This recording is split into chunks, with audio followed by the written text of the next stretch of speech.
After you have removed the cowl panel and microfilter covers, you will remove the cover, the access cover for this T30.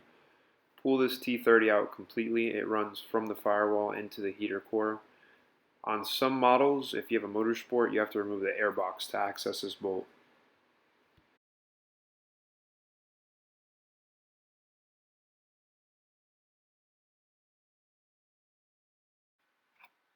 After you loosen the bolt, remove it completely to prevent binding once you put your heater core back into place.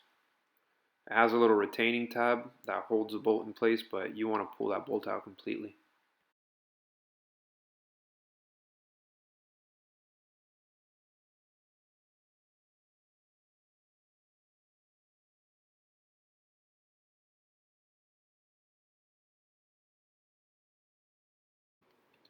The next step is to remove the two 6mm Allens that hold the AC line in place. You want to make sure you recovered your refrigerant before proceeding with this step.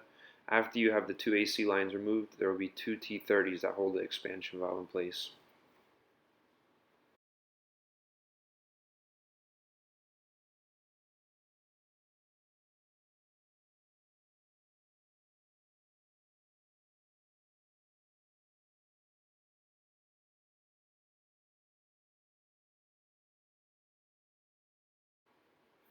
After you remove the two T30s and pull your expansion valve off, there's a half moon bracket that needs to be removed as well.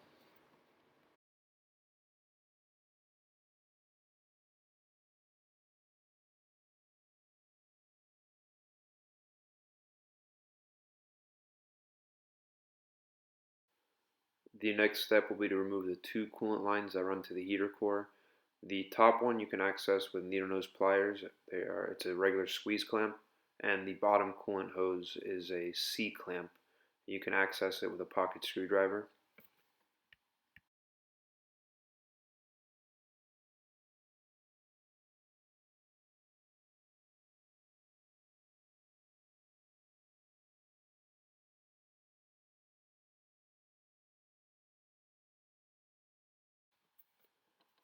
This is when a radiator pick tool comes in handy, a radiator hose pick tool.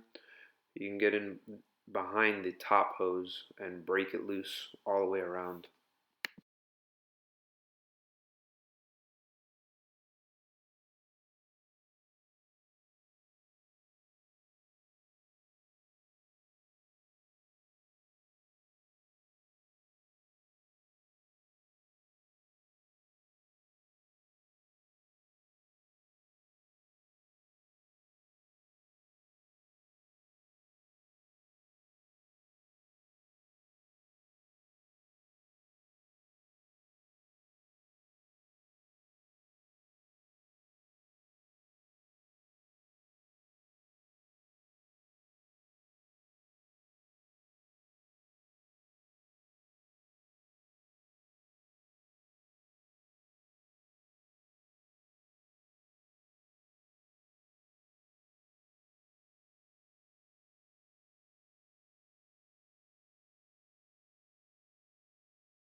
The next bolt we will be removing is a 13mm bolt. It's kind of tucked behind the brake lines. If you look at my right hand, I'm shifting the brake lines over so I can access the bolt head. You'll want to remove this bolt completely as well.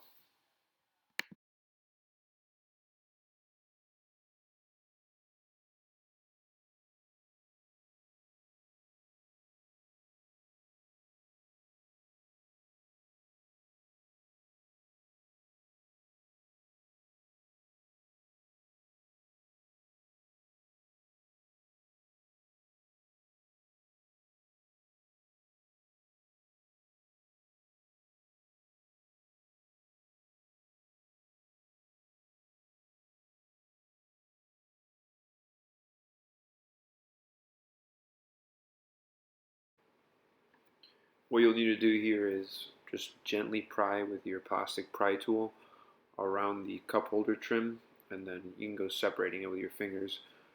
It's very common for the cup holders to be broken on this model. This one was a little difficult to get out because the cup holder wouldn't close completely.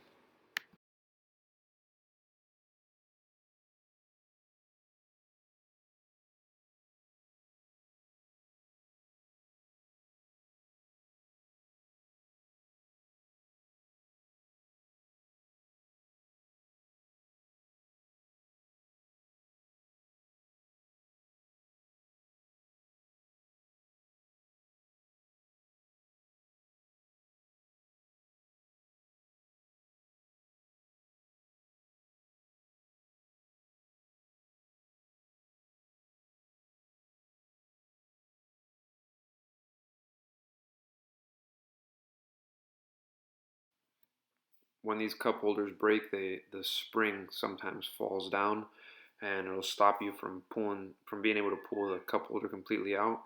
What you can do is you can remove the glove box, and then you can go behind the dashboard and push up on the spring to get the cup holder out.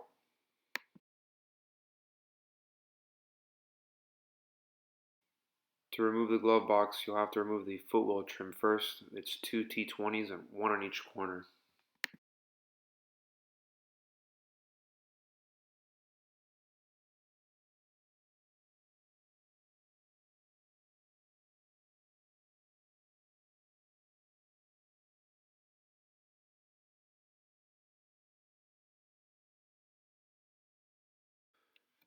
Now we move on to remove the glove box. It will be 6 T20 screws.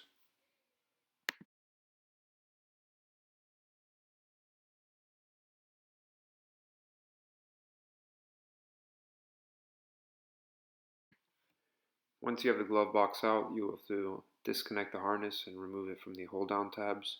There will be 3 connectors on this particular glove box: the interior light, the valet switch, and then the radio signal connector.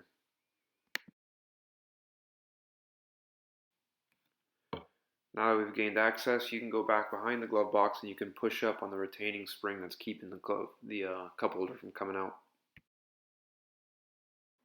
Firmly place your pick in the corner. Make sure you do not let it slide, or else it will scratch this plastic trim. This A-pillar only has one T20 holding it down. To remove this A-pillar trim, there are 2 clips behind it. You can just pull the panel towards the center of the vehicle. On this particular car, the windshield has been replaced and the windshield glue got stuck with the A-pillar trim. You want to be very careful. You don't want to just pull on this trim because you can crack the windshield.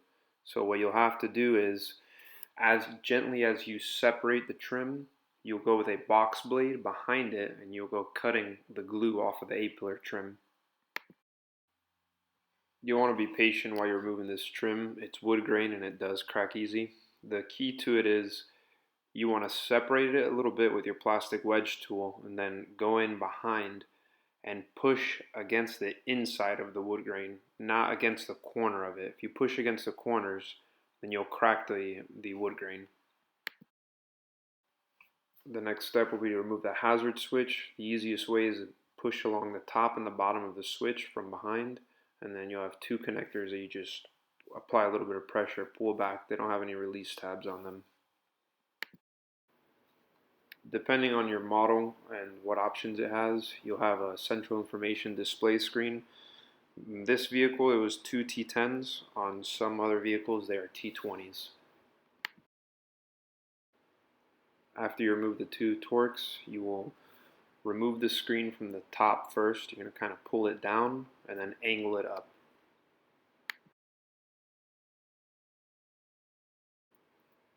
You'll continue by removing a 10mm that is behind the AC vent.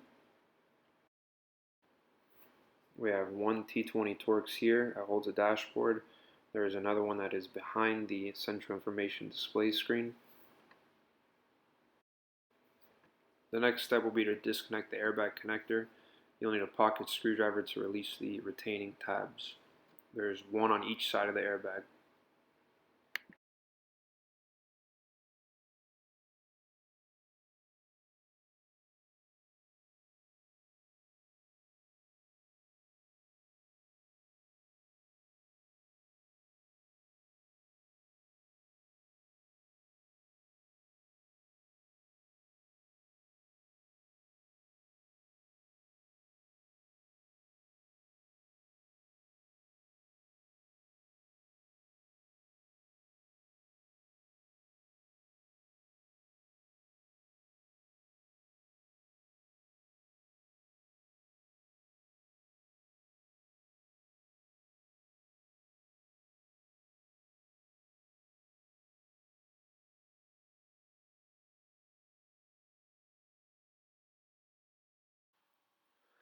Next, you'll have your harness that's for the hazard switch.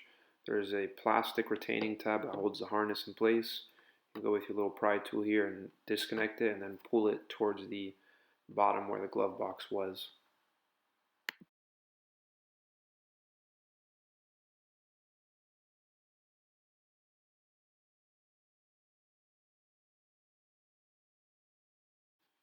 Depending on the model, you will come in from the sides or from the bottom. If you come in from the bottom, you'll be pushing in towards the center to release the tabs. On this particular model, we'll be coming in kind of diagonally, and when you are going to remove the airbag, you want to release one side, pull the airbag out about 2-3 millimeters, and then go to the next side. After you have both sides released, then you pull the airbag out towards you evenly.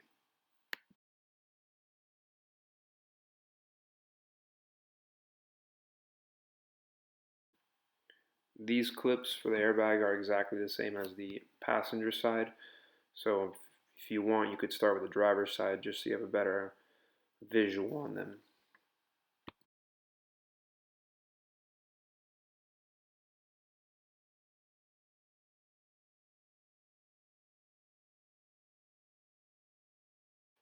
Remove the steering wheel. This bolt is a 16 millimeter, and there will be 2 connectors, and depending on the model, you might have 3 connectors that you'll have to release before pulling the steering wheel off.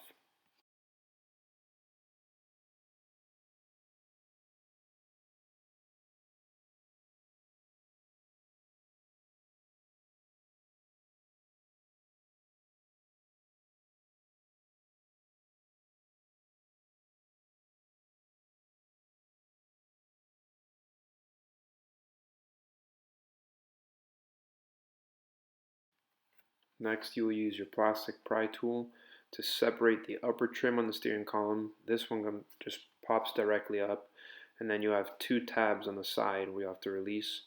Start by just pressing against the tab and then pulling down on the trim.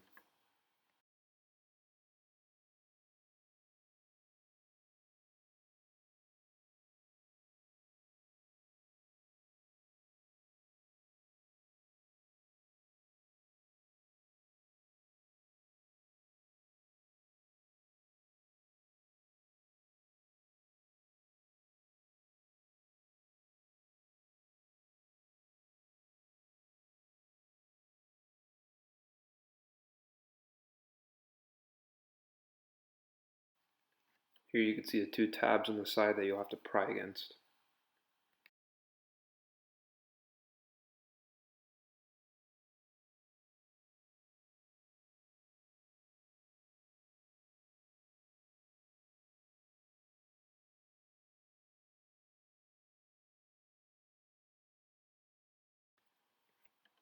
You have to remove the clock spring, or otherwise known as an SCL. These are T25 Torx.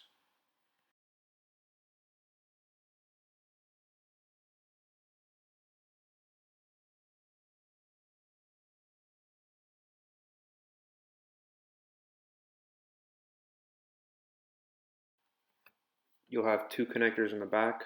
One has a retaining clip on each side, and the other one is a sliding disconnect.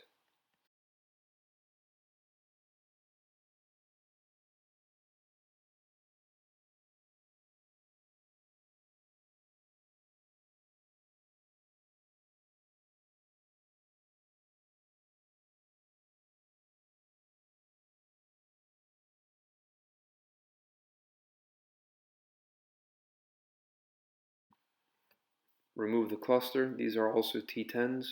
On different models, they can be T20s.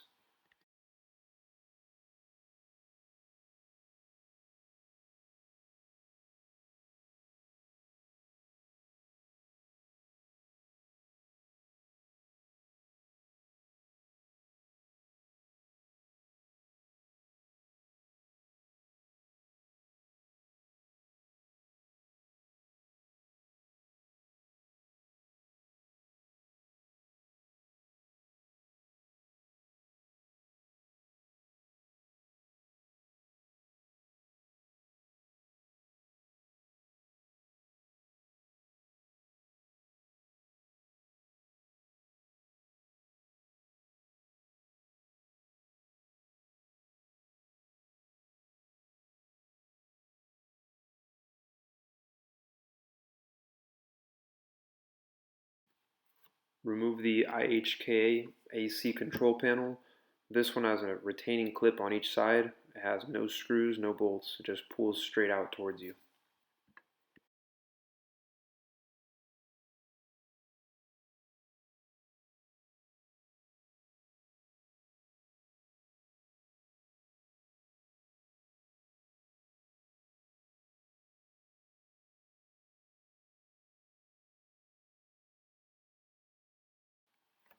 On the back, you'll have a ribbon cable with a release tab on each side, followed by two other sliding connectors.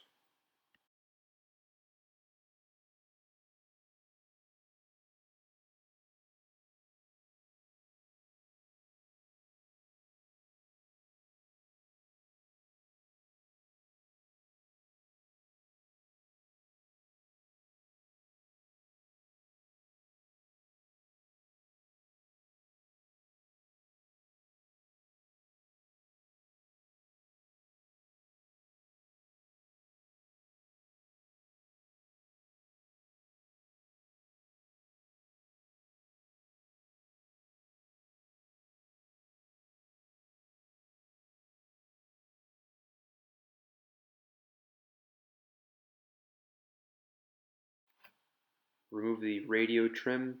Be very gentle with it as it has the ribbon cable connected to it. It has 4 retaining tabs, no screws, no bolts.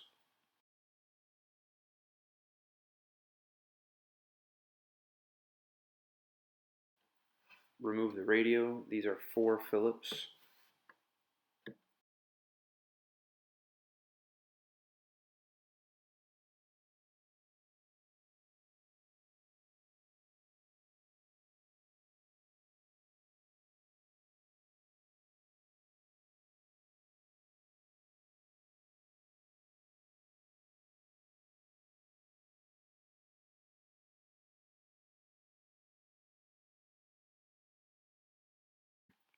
Place a microfiber cloth over the wood grain to prevent it from getting scratched. Pull the radio out gently, and you have about 4 or 5 connectors back there.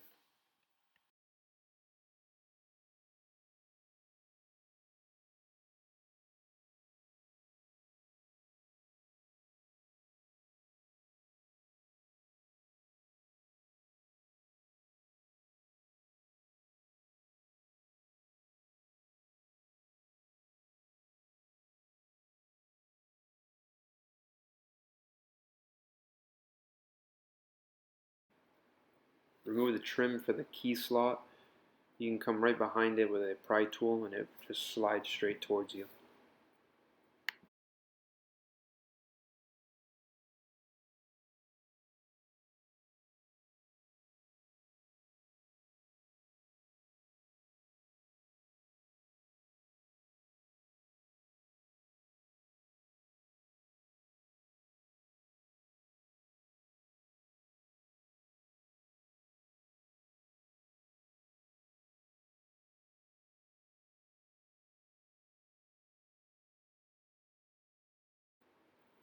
After removing the 2 Phillips, you'll have 2 retaining tabs on the back of the key slot. You have to separate it and kind of pull on the key slot towards you and then separate the second tab.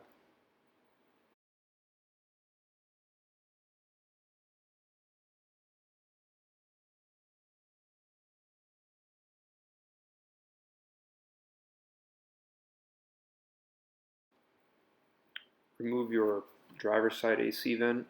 This one comes out a little bit easier than the passenger side. Again, remember, you don't want to pry on the edge of the AC vent wood grain. You want to stick your pry tool in, but you want to kind of pry deep in behind it, not on the edge of it.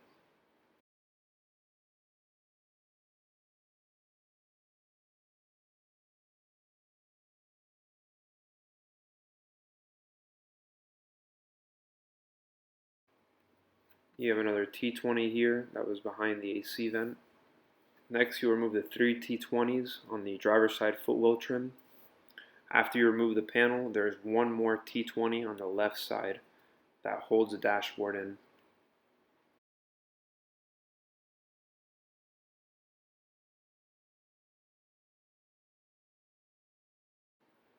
There are three components you need to disconnect: the speaker, the light, and this radio signal.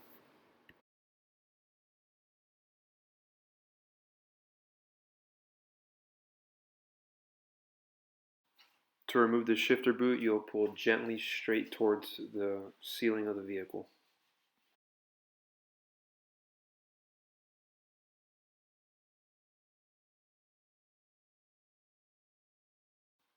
Gently pry on the corners of the center console trim.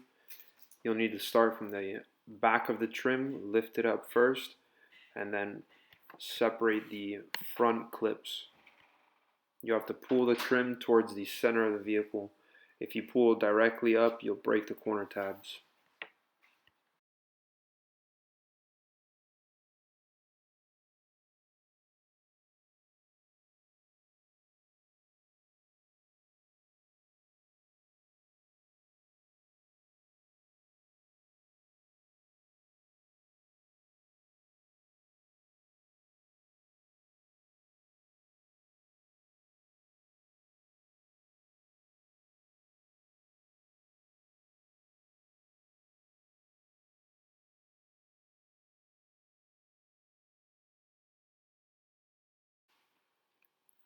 Here you have two oval caps that cover 10mm bolts that hold down the center console.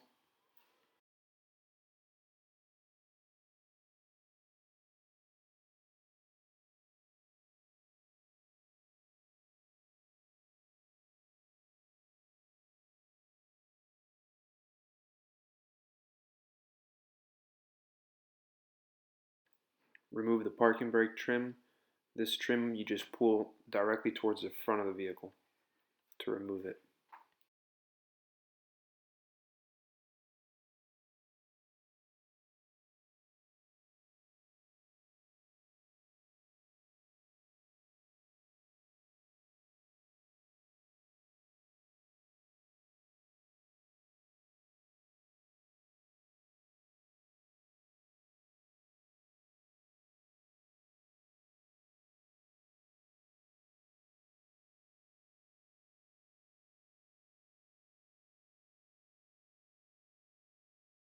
Remove the rubber trim to access the two 10mm nuts.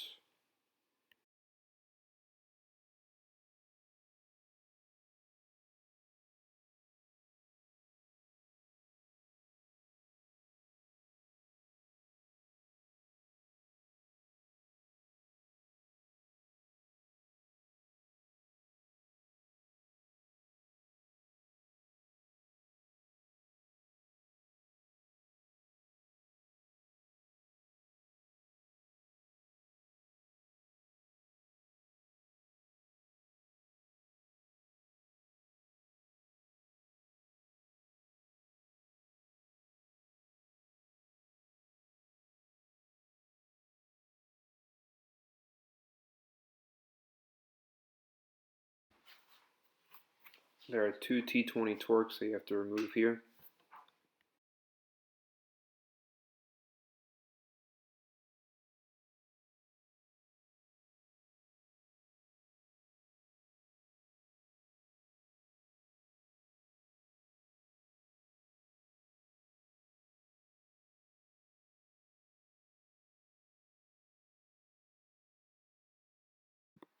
To separate the rear center console from the front, there is one retaining tab on each side. You have to vertically come up with a pocket screwdriver or a small pick and kind of pull back on the rear center console while you release the tab.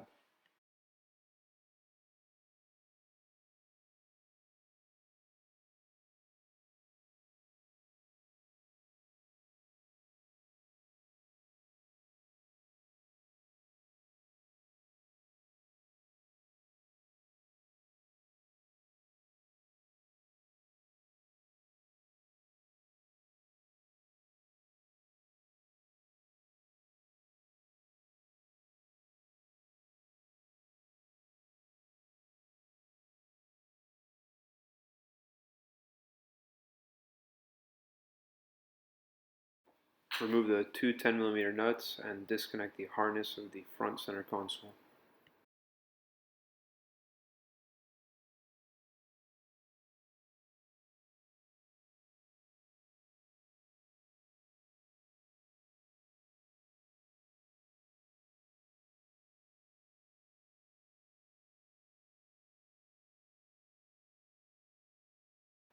Next, you'll remove the gear selector. You'll want to pull directly up. Be careful not to pull too far up and crack the windshield. Yeah, I've heard of it happening before.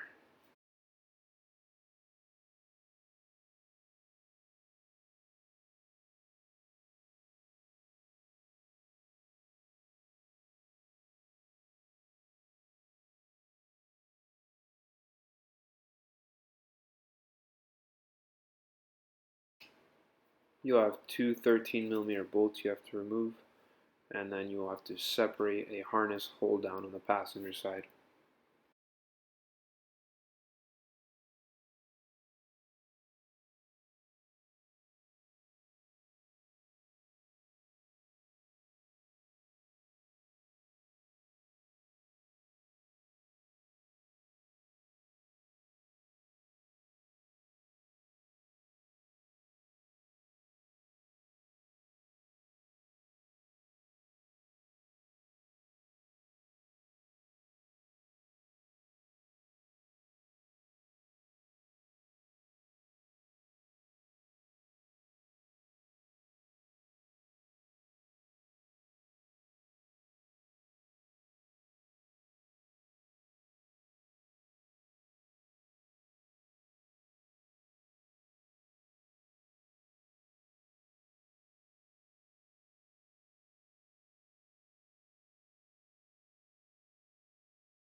Depending on the model, you'll have a speaker in the center of the dashboard you'll have to remove. To remove the speaker, you have to remove the access panel first. You pull directly up with a pry tool, plastic pry tool. Then you'll have three Phillips that hold the speaker down. You want to make sure you're very careful not to crack the windshield with the ratchet. You also have your rain light solar sensor that you have to disconnect. You can access it through the center of the dashboard, and it's not uncommon for the plastic to separate from the sensor. You can just clip it back together.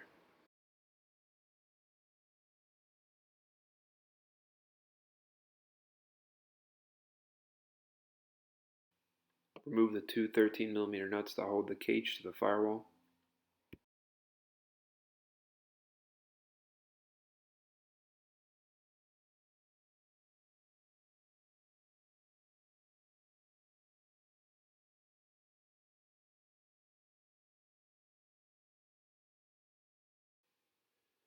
Here you'll be separating the harness from the heater core box.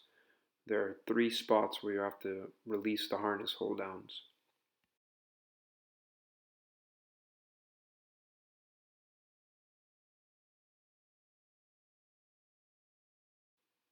There's a silver T30 that has to be removed here. It's next to the blower motor fan.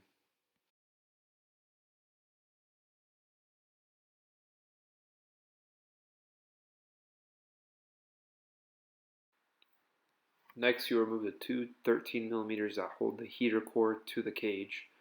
You want to be careful when you're removing these bolts. If you pull your ratchet directly up and you crack that or you tap that windshield, it's very likely that you will crack it.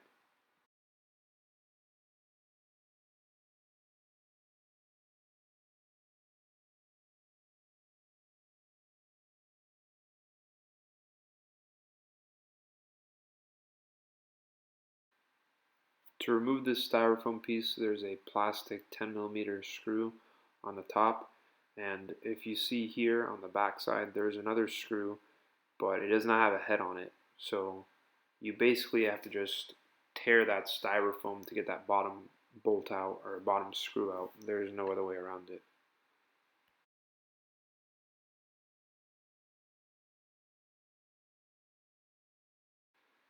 Next, you will pull out your footwell AC trim. You want to make sure you leave these in the car. You don't want to forget to put them back in and reinstall the dashboard. The following procedure will be to remove the steering column partially. These are E-Torques, but you can get to them with 8mm socket. With an 8mm socket, there's 4 E-Torques. After you completely release the bolts, you want to put something to support the column. You don't want to let it free hang or else it'll pull the boot out of the firewall.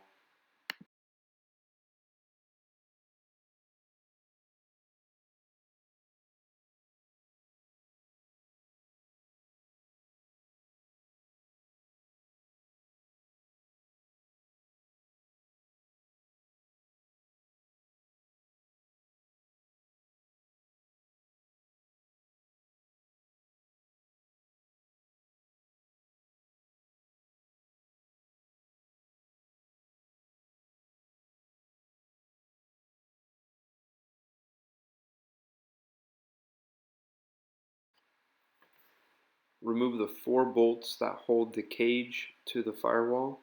These are T30s, or you can use a 13mm socket. Be very careful not to tap the windshield. Again, if you make any contact with a metal object from the inside of the windshield, it's very likely that you will crack it.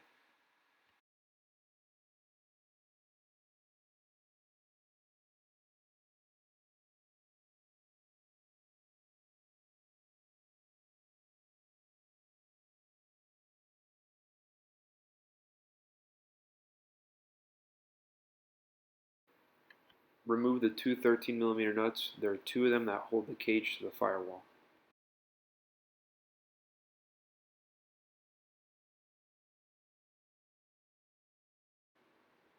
There's a T30 that's vertical. It connects from the cage to the heater core box. It looks exactly like the one on the passenger side that holds the cage to the heater core box that is located next to the blower motor.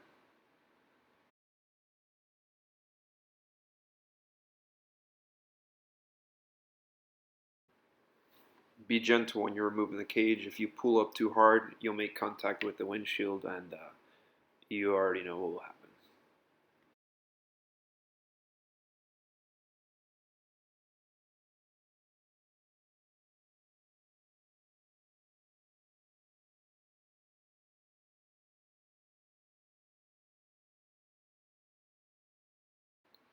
If you have access to compressed air, you'll want to blow compressed air through the cooling lines of the heater core. That way, when you pull the heater core out, you won't spill any coolant in the passenger compartment area.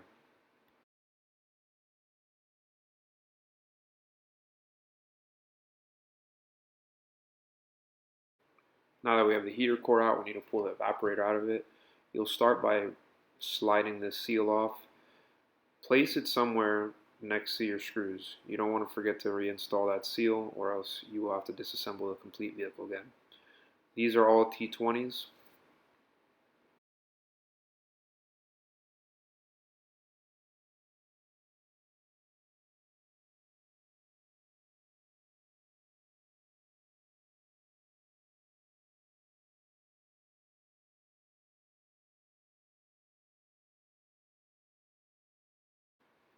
Once you get to these final 3 screws, you have to separate the felt. You actually have to tear it. You can pinch it with your fingers and tear it, or you can grab a blade. I've always just torn it with my fingers. I've never had a problem.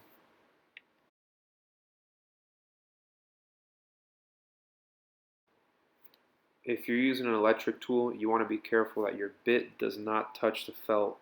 It has glue on the bottom of it, and it'll tear it completely off if it does make contact.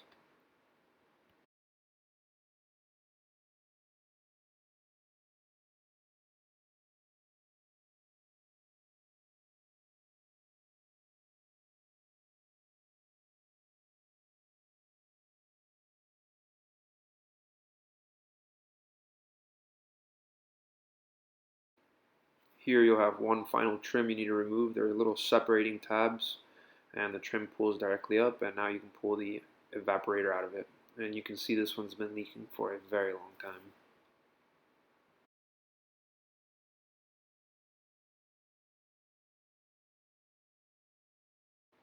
This grommet right here is the AC drain, the heater core drain. You can see right here it collapses very easily. So a little trick I do is I put a socket between the heater core and the actual carpet. That way the heater core won't rest on that grommet as we're installing it.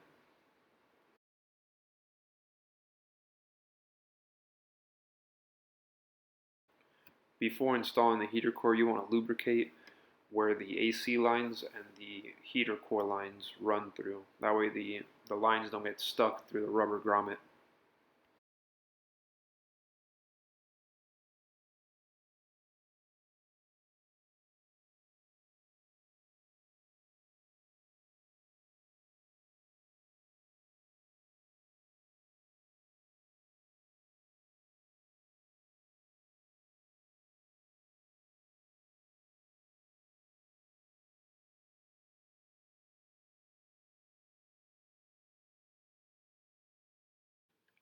When you're installing the cage back onto the firewall, you want to look back there. You want to make sure that the cage is above the little tab on the heater core where the T30 goes through.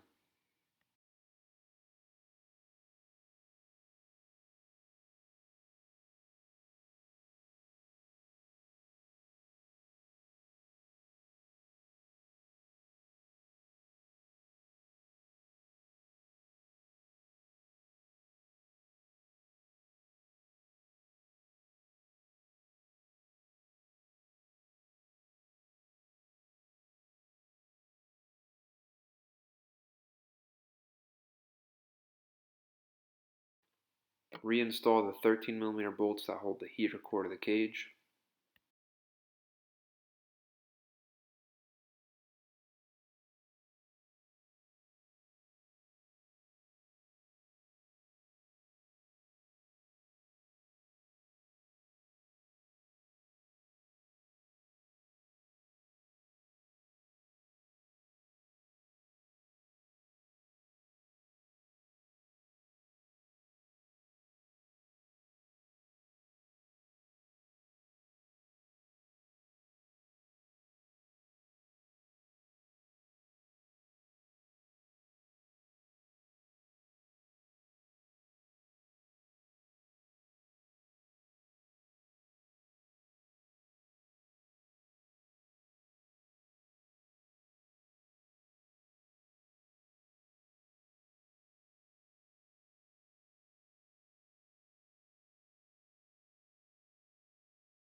Don't forget your T30 that holds the cage to the heater core box next to the blower motor.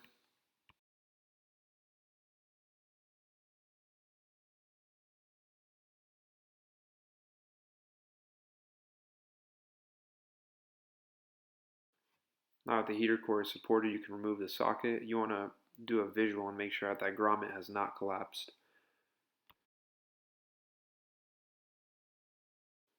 Followed by resecuring your harness onto the heater core box.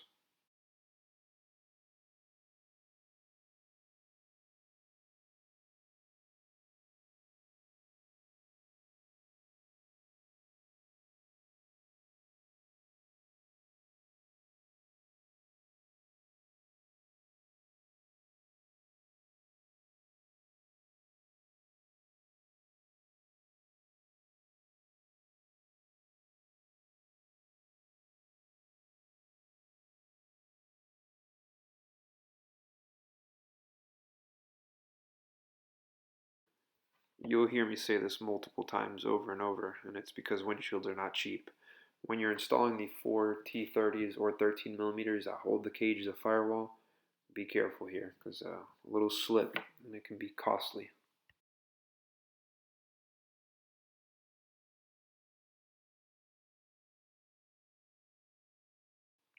The next step will be to install your T30. It is not shown in the video, but before you put your steering column back in the position, you have to install the T30 that's vertical, that holds the heater core to the cage.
And install your AC vents that are for the floorboard. If you forget to install these, they can be very difficult to reinstall once the dashboard is in place.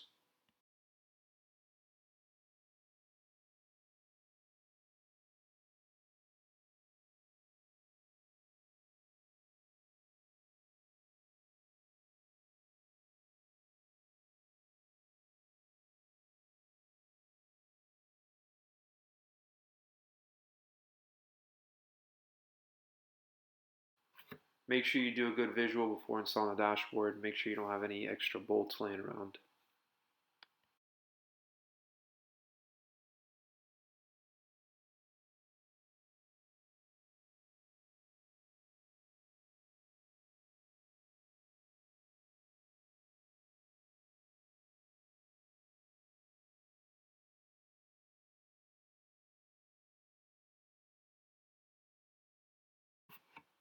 Install your T30 bolt that holds the heater core box. You'll feel a little bit of resistance when you push it in because it has retaining tabs. Push it as far in as you can and then screw it down with a flex head on a T30.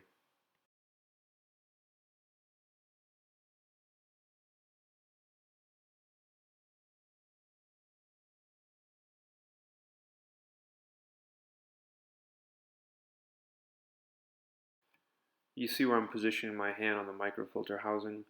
You're going to push the brake lines towards the passenger side, so it gives you a little bit of clearance to put this 13mm bolt through the firewall. And it'll be the same thing as a T30. You want to push it all the way in, and then with your ratchet, tighten it up.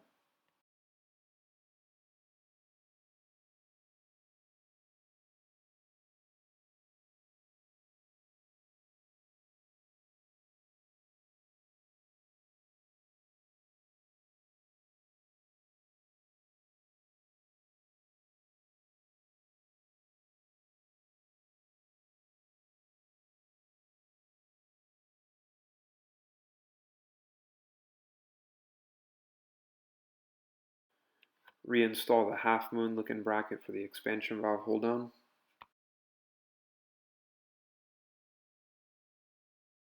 Before you install your expansion valve, you want to lubricate the two O-rings. These O-rings do not need to be replaced, they come new with the evaporator.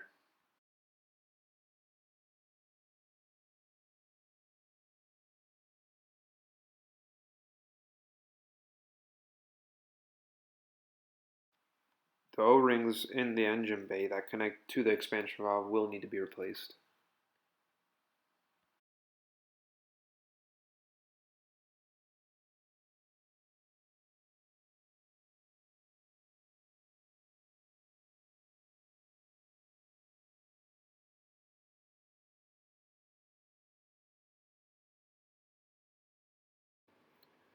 After you have everything buttoned up in the engine bay, you'll want to start your vacuum procedure. That way, while you're installing the dashboard, by the time you're done with the inside, your vacuum will be done and you can be ready to charge the system.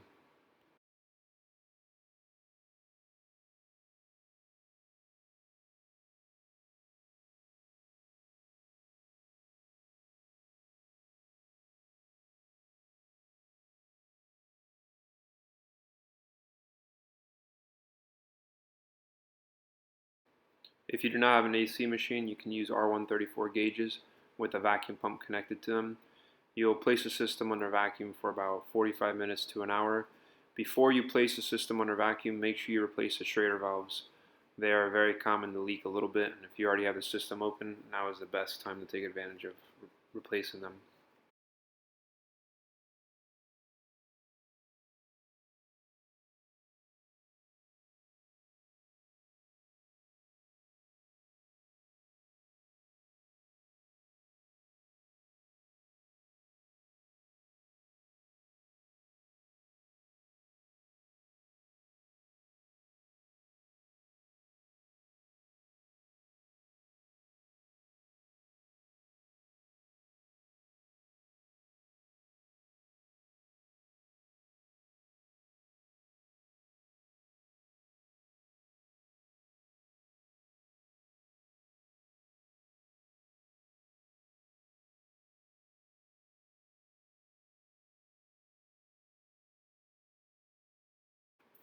Before completely putting the dashboard back in and support it on the cage, you want to make sure that you feed through the rain light solar sensor harness that's at the top of the dashboard.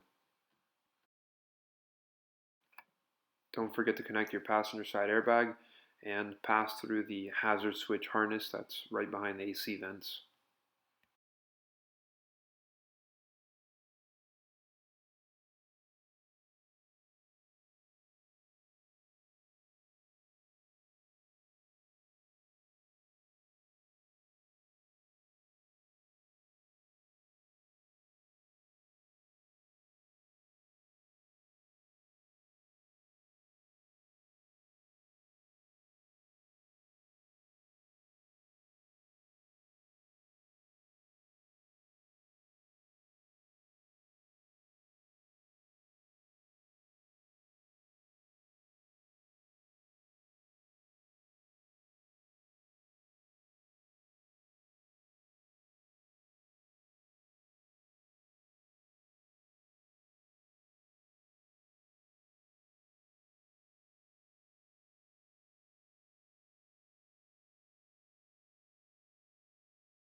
Before installing the center console, make sure you latch both front seat belts to prevent the buckle from getting stuck under the center console.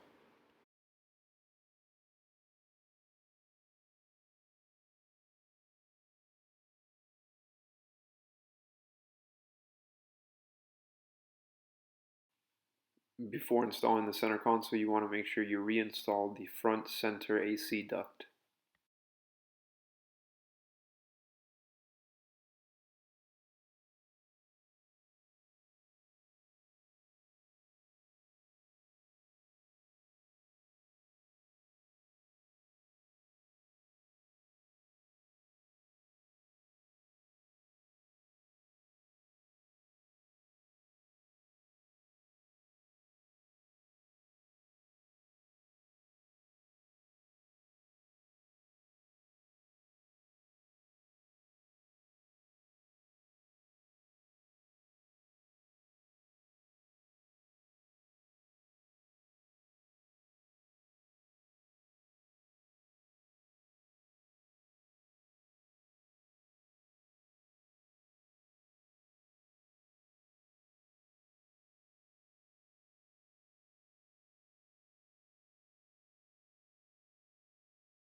Before we can start the vehicle to charge the refrigerant system, we need to bleed the cooling system.